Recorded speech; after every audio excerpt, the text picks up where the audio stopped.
Welcome, everybody, to the very next episode of The Remedy with Tova Sido Janice and Janice Gaunt and Tom Bridwell. Sickly Tom. See, now I can definitely hear it in my voice. I can too. Yeah, I'm sorry, Tom. It's all good. It's all That's good. I too feel bad. fine. It's just, it doesn't feel as bad as it sounds. We won't be kissing you on the lips. Yeah, not today. Not today.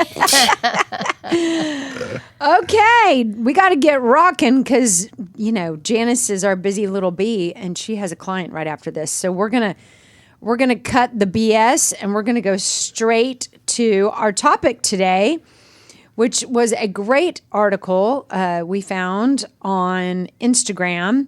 The title of it is "What Your Teenager Wish You Knew." I bet this was super interesting to you, Tom. Well, I mean, Knowing kind of. what's coming.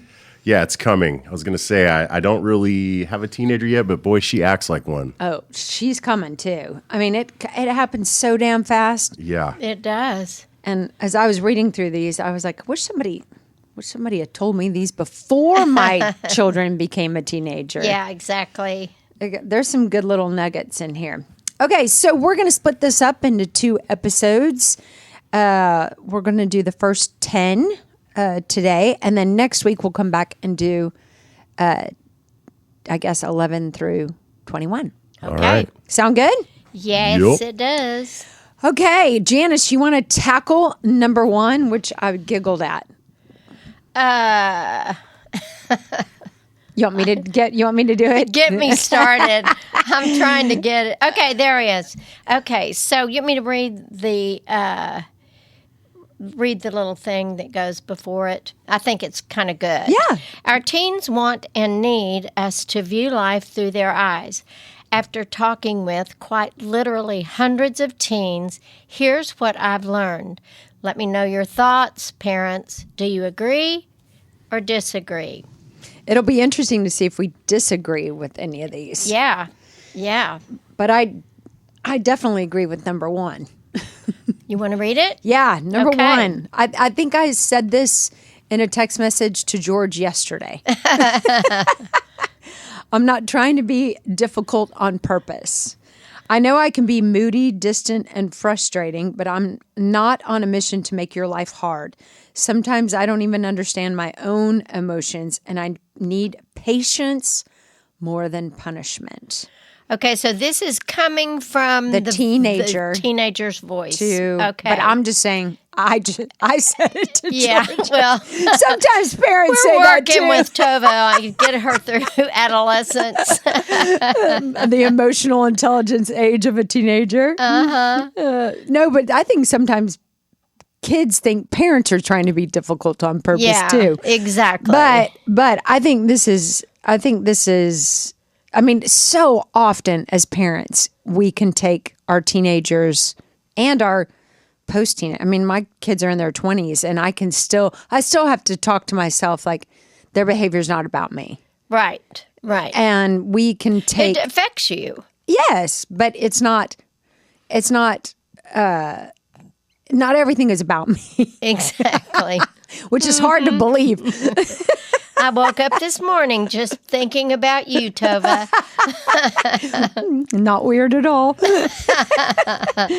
No, but I think as parents, oftentimes when our kids get moody or they have something going on with a friend or their boyfriend or their girlfriend and they're not talking about it with us, but it's still happening, they can really take those things out on us. And we can look at them like, what's going on with you? Yeah, for sure. So we don't have to take everything so personal. Yeah, we don't.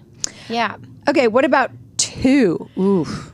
Okay, comparing me to others hurts more than you think. Hearing that someone else is doing better in school, sports, or life makes me feel like I'm not good enough. I need to know you see my efforts and strengths, not just where I fall short. Yeah, and it's very interesting when I think about this. When I read this the other day, I thought about Owen, my grandson, who is playing basketball and he runs track and stuff, and he's really good. But I kind of feel like I feel better when Owen does great, you know, and it is, and it's, I've realized that it is how important it is to him, first of all, for me to show up, and secondly, for me to build him up. You know, God, I'll say, Owen, oh my gosh, you are so good. I can't, those threes are getting so repetitive for you. I mean, you know, or just anything that I can, you know, and I just think that I think that in adolescence, they're always comparing themselves to others. Right? Don't they do it enough? The last thing they need is their parent being like, why can't you shoot? Yeah. Why can't you shoot threes like Sam? Like you made 2, but Sam made 5. Yeah. I mean, I can't imagine how, if you said that to Owen, how damaging that would be to him. Yeah. Devastating. I know. Yeah. I know. I think this is one thing that I have seen parents and heard parents do that is just terrible. And I would say, I mean, sometimes you say this to parents, if you're doing this, just stop. And I would say this, if you're doing this, just stop. My mom compared my little sister to me, and that was so hurtful to her. Oh, never gets over it. No. And it probably affected the heck out of how she felt about you. And thankfully, and somehow it didn't. We saw through it. We saw through it as a defect on our mom, not on each other. But, I mean, we both hated that. I didn't want her to be compared to me. No. It's horrible. Yeah. Okay, Tom, you want number? Why are you giggling? Because this just reminds me, my dad and my granddad were both really good about not doing this, but they did have this one thing. They both, obviously, my granddad said it to my dad, and my dad said it to me, and now I'm saying it to Betty. But it's like at school when it comes to behavior and, you know, not being a class clown or getting into trouble or talking too much, they would always go, we're not asking for perfection, but the dumbest kid at school can keep his mouth shut. Oh. Like if you can't even do that, they're not comparing me, but they're basically saying, look, you find the dumbest kid in school and he can keep his mouth shut. You can't. So figure it out. That's so harsh. Okay. That is so harsh. It just sounds like a granddad thing. It definitely sounds like a granddad thing. From that era. That sounds like somebody who was maybe born in the 30s. And yeah, exactly. Number 3. I love all the little things you do for me. Okay, even if I don't say it, I love when you buy me little surprises like making my favorite dinner or stocking the fridge with my favorite snacks. This is such an easy win for parents. Yeah, it really is. Totally. It really is. I was at KU this past weekend visiting George, and Carter was there, and which was so fun. And 10 days ago, I was in Madrid with Anna Prin, and this might be one of my favorite things to do, especially for my kids in college, because to show up and spoil them, I take them to their favorite restaurant. We always do a grocery run. Carter and George went to the basketball game. I ran errands for George. I did everything he needed. Yeah. I did his laundry. It's like, and then I went out with them that night. And the last thing I wanted to do was go to a bar.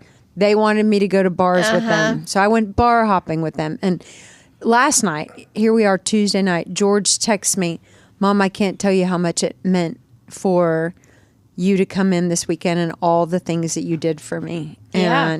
And then he said, and especially bar hopping. That was so much fun. He was like, Yeah. that was so epic. And that is taking one for the team. Yeah. I don't, Oh, no kidding. I don't college bar hop. Every time I went to KU and Blair was there and we would go to all the bars Hawk? and it was like, and It smells like throw up. Oh, it was just so difficult. It's painful. I know. You know, But and they love it. I think that, I mean, I still do a lot of little things for my daughters or my grandchildren, or, you know, I just can't stop it, you know, and I bet it means the world to them. well, I think it just makes them feel loved. And a lot of times, even though we say, I love you so much, when we can do some of those extra things, you know, it really does help feed them. And it's so easy nowadays for me, you know, because I don't have kids. You have a lot of time. Got a lot of time, so I can do a lot of things with them. It does free up your brain to be more thoughtful. Yeah. When you have more time. It definitely is. Okay, number 4. This is a good one. This is something you taught me, Janice. You might think my life is easy, but it's hard. Keeping up with school, sports, activities, and friend drama sucks the life right out of me. Sometimes it all feels like too much to handle. Yeah. Yeah. You reminded me of this one time when Anna Prynne was I think she was like 12 or 13, and she was like all the drama with the girls and all the, you know, and I was like, it's just so silly. And you said to me, no, it's not. To her, it is the most important thing that's happened. Like, it may be silly to us as parents, but it's not silly to them. Yeah. Or if people say, oh, well, just let it roll off your shoulders, rather than say, yeah, well, that wasn't okay at all for them to talk to you like that. Or I bet that really hurt your feelings. Or, yeah, but we can, as parents, minimize what our children are going through because we think it's immature or silly, for us it is, but for them it's not. It feels hard. Do you remember? I can shut my eyes and picture when your kids were sitting in my office on that red couch. I can go back there. Was it red or blue? I don't know. It was blue. Maybe it was blue. Yeah. And they were the cutest things, and they were just the cutest things, and we talked about just everything. They're adorable. They were so cute. Yeah. They're really cute, and they love them some Janice. Well, they're precious. Okay. Okay, number 6. 5. When you freak out, it makes me think twice about telling you anything else. Damn. I want to share my life with you, the good and the bad, but not if you're going to freak out and yell at me. That's exactly right. Yeah. And let me add one more thing to that. Or if there's potential that in the future you will use it against me. Oh, yeah. Yeah. Like I think that, like, when kids come to us, confide in us, trust us, and then we use that again, they will never tell you another damn thing again. Yeah. They won't. And, you know, and really, I can remember I did not tell my parents much at all. And hell no. You know. But it just, you know, we want to be the safe place if they'll talk about it. Mm-hmm. Yeah. But we have to maintain their trust. Yeah. And watching our reactions is really important. Yeah, it is. All right, Tom. Number 6, when I make a mistake, don't share it with everyone. Making a mistake is hard enough. The last thing I need is to face a judgmental world. Yeah, really. God, I'm just getting sadder and sadder as I read that I have to fix all of these by the time she turns 13. Yes, you do. That's hilarious. Yes, you do, Tom. Or you will lose little Betty forever. Or maybe she'll just be broken into my parenting. To just beaten bloody. Or maybe she just needs an appointment with Janice. She's going to be tough as leather, like Ann Richards style, just like telling everybody what to do. It's going to be awesome. She is going to be a tough one. Yes. And she already kind of is, but man, we're getting there. Yeah. Her feistiness will take her a long way. Yeah. You know, on this one, by the way, I had an experience like this when I was a kid. I did something really, really bad, like really bad. I stole something from a bunch of people. I went around and sold candy for my Little League and then never gave the candy to the people. That's hilarious. And the way that my Did you parents, keep the candy this is and the the one, money? this is the one time that they chose to embarrass me instead of just go crazy and punish me. They thought this one, we're going to teach him by embarrassing him. Oof. So they made me go around and tell every single person, and it was like the most embarrassing thing ever. But I learned. Yeah, I mean, I you learned did. hard. Yeah, you did. Yeah. I don't know. I think Bless you. that's Bless excuse you me. again. I think that's a little different than your child messing up and then you going to lunch bunch and gossiping to all your friends and then they go home and talk to their friends and now the whole school knows. Well, believe me, I'm sure your the parents making you make it right. Well, you're right. I didn't have to make it right financially. I just had to go tell them that I did this. Yeah. And I think that really is a very effective way to teach somebody that if you stole from them, you got to right the wrong.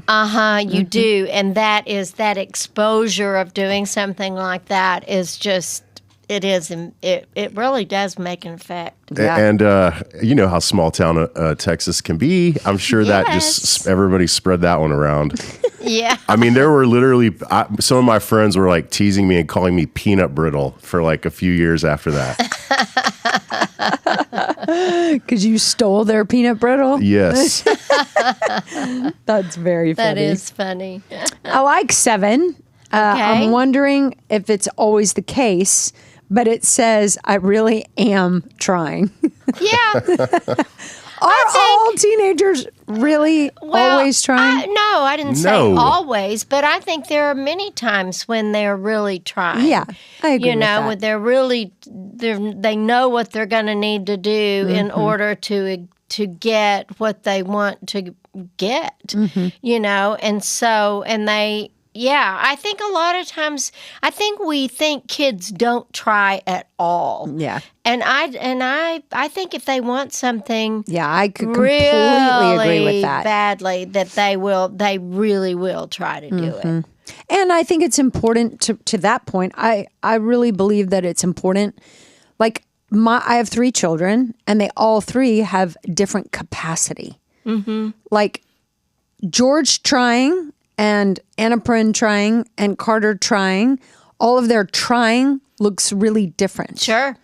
And so adjusting your expectations as parents to just because let's say George is incredible at academically and school is not hard for him and he makes 4.0 and whatever. And that is him trying. Or maybe he does that without even really trying. And then Carter tries so hard and he's got, let's pretend I'm making this up, but that he gets a 3.1. But that is him really trying. And so I think it's really important to adjust our expectations as parents to their level and capacity of trying. Yeah. I mean, and I just think that if you say, how did you do on that test and they didn't do well and they say, but I really did try, I really was trying to do it. And then, then you'd accept it. Yeah. You can say, okay. Yeah. Not everybody has to make A's. Not everybody has to be president of the class. Nope. So, I think it is really, it's just putting the effort into it, and sometimes it's going to work and sometimes it's not. And yeah, I think that we don't, it's our expectations, and I just think that is, we as adults, we've got to be reasonable Yes. about that. Yeah. It's our job as adults to manage the expectations for our children. Yeah. And if you have more than one, their capacity is going to be different. That's right. That's exactly right. Yeah. You want to take 8? Yes, ma'am. I'm going to mess up. Maybe even royally. Probably. Yeah, that's better. I'm not perfect. I'm going to make mistakes and disappoint you. I don't mean to, but I'm learning and figuring things out on my own. Just stick with me when I do. Oh, wait. Yeah, just stick with me when I do. I'm not a bad kid, and you're not a bad parent. It's just that growing up isn't easy. That's a great one. That's a great We should put that on your refrigerator if you have kids at home. Because I just, I mean, who's a bad kid? There's bad no kids. such thing as a bad kid. They make some really stupid choices at times. But, I think that, yeah. This is so true. I mean, you and I, your daughters are all grown. Mine are all in college. And Tom, you have, how old is Betty? 8? 9. She's about to be. She's 2 months away from being 10. Okay, 10. I mean, they all mess up. And Betty probably hasn't royally messed up yet, but all 3 of my kids have royally messed up. And I think as parents, we should probably expect that. Well, yeah, because they probably, they did. I royally messed up. Yeah. I mean, we're just human. Yeah, exactly. I think 9 is really important. Okay. Go, Tom. Okay, so I need space and privacy. Don't take it personally when I come home from school and hide out in my room for a couple of hours. The pressure of life wears me out. I need time just to be myself and play video games, scroll through my phone, or just hang out. Don't worry, I still love you. That part's cheesy. It's funny, when you have an only child, this isn't always the case. Betty sometimes just wants to come down and pester us. She's like, sometimes she'll be in her room or be upstairs, but when she doesn't have a sibling, and she's also not a teenager yet, she doesn't have a phone, but man, she comes down and just wants to get all up in our business too. It'll change. Yeah, for sure. I'm sure it will. Sure. Especially when she's like punished. We ground her from her TV often, and that's like a automatic. She's going to come down with us from 7 to 9. So it punishes you. Yeah. Kind of. I mean, it sort of forces us to do fun stuff like play games and stuff, but it's not That's always cute. like that. That's cute. I get this one though. I was like Yeah. this, that's for sure. Yeah. I wanted to be in my room all the time. Me too. I can remember sitting on my bed. Me too. With my little lap desk and like pretending to study, but not studying at all. Yeah, I think this is a really important one. Yeah, I think so too. Kids need space. Shit, I need space. Me too. Me too. I Let's wanna go do to the my next room. 2 more and then call it for Okay. this episode. So what do you 10 say? and 11? Yeah. Okay. Number 10, I love when we just hang out. Can't we just hang out? I love when we go out for breakfast or lunch, watch a movie together, or cook together in the kitchen. Stop trying so hard to raise me right. You're actually doing okay. Just have a little fun with me. That's really that's so cute. great. Yeah. One thing that I did, I didn't nail parenting, but I nailed this. I did monthly dates, Yep. individual dates with each of my children, starting from the time they were little. And they got to pick where we went, what we did, where we ate. Sometimes it was just a nice long dinner. Sometimes it was Topgolf. Sometimes it was dinner and a massage. They could choose whatever. And let me tell you, my kids did not always talk to me, but they Oh, for sure. always spill the beans. When they are on our dates. alone, yes. It was like a secret weapon that they didn't know that I had in my back pocket. Yeah. And even now, I mean, when they were home for Christmas, I went on dates with all of them. Yeah. Individually. It's really that is some great advice. Yeah. Yeah. If I don't say so myself. Yeah, no, it really is. And it's just fun. Mm-hmm. It's fun. You want them, it's not about you trying to meddle in their world. It's about just enjoying their company. Connection. Oh, and yes. appreciating who they're growing into. Yeah. It's really cute. All right, you want our last but not least, Janice, number 11? Yes. Please listen to me, even if you disagree. If you want me to act like an adult, you have to treat me like one. Don't shut me down when I try to voice an opinion, even if you disagree.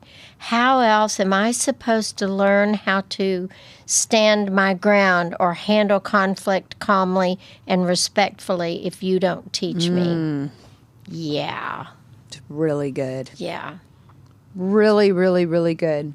So how do you, because I'm asking this because I think that I probably struggled with it.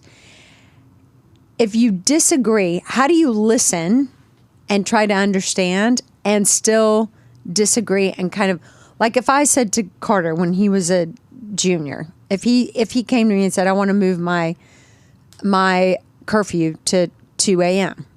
and I said, no. Yeah, yeah. Your curfew is going to stay 12. And he says, but Mom, like all the kids, there's some kids who don't even have curfews. And like he starts to feel, or he starts to get a little animated, or the teenager starts to get a little animated. And how do you find that balance of listening and understanding, but continuing to hold your ground? Well, I think it boils down to how important is it? You know, like sometimes it may be a safety issue, you know, if they're going to stay out till midnight and they're walking around in Snyder Plaza or something, you know. So I think that I think it's so important that we are managing them enough for safety. And then we just give them a little bit of leeway here and there. But I think your gut teaches us that it is not, if something is just doesn't feel right, then don't say yes. Right. But I'm saying if they get animated or they get upset, how do you find as parents the balance of listening, understanding, but also standing firm with, then you say, then that's what you do. You say, I understand that you're frustrated and you're unhappy with this, but I really do feel strongly about this, so that's the way it's going to be. You Voila. know? Yeah. Yeah. So I hear you. I understand why you feel that way. I would probably feel that way too if I was your age, but your curfew is going to stay at 12. Yeah. Yeah. And just keeping the temperature down. I think we get animated and get loud sometimes as parents.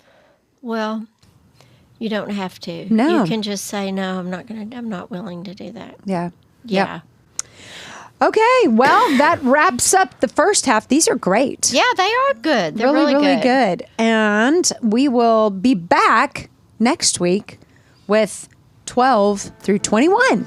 Okie dokie. Have a great week. Thanks for listening. Yes.